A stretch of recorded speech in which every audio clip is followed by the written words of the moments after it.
ছাত্ৰ-ছাত্ৰীসকল, আগৰ ভিডিঅ'টোত মই হিম্মতৰ জিন্দগী পাঠটোৰ কিছু প্ৰশ্নৰ বিষয়ে আলোচনা কৰিছিলোঁ।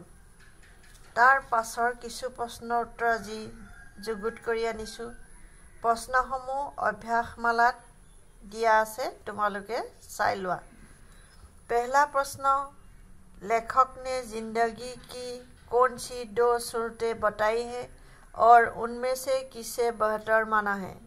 उत्तर, लेखक ने जिंदगी की दो सूरतें बताई है। एक तो यह कि आदमी बड़े से बड़े मकसद के लिए कोशिश करे, जगमगाती हुई जीत पर पंजा डालने के लिए हाथ बढ़ाए और सफलता में बाधा आए तो तब भी पीछे पाँव न हटाए।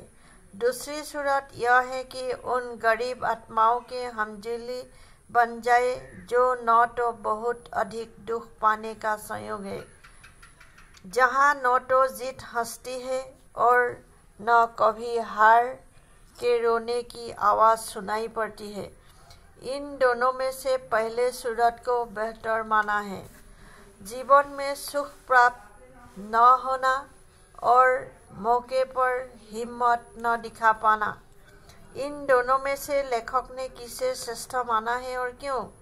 उत्तर, जीवन में सुख प्राप्त न होना और मौके पर हिम्मत न दिखा पाना, इन दोनों में से लेखक ने सुख प्राप्त न होना उसे श्रेष्ठ माना है, क्योंकि किसी काम में सफलता नहीं भी मिल सकती है पर वह लोग कभी हिम्मत न हारते, लेकिन जो मौके पर हिम्मत न दिखा पाते और किसी परिस्थिति का सामना न कर भाग जाते, वह कायर बन जाते हैं।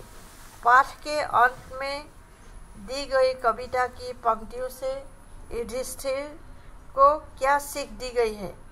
उत्तर, लेखक ने पाठ के अंत में दी गई कविता की पंक्तियों से युधिष्ठिर को यह सीख दी है कि जीवन में कभी डरना नहीं चाहिए।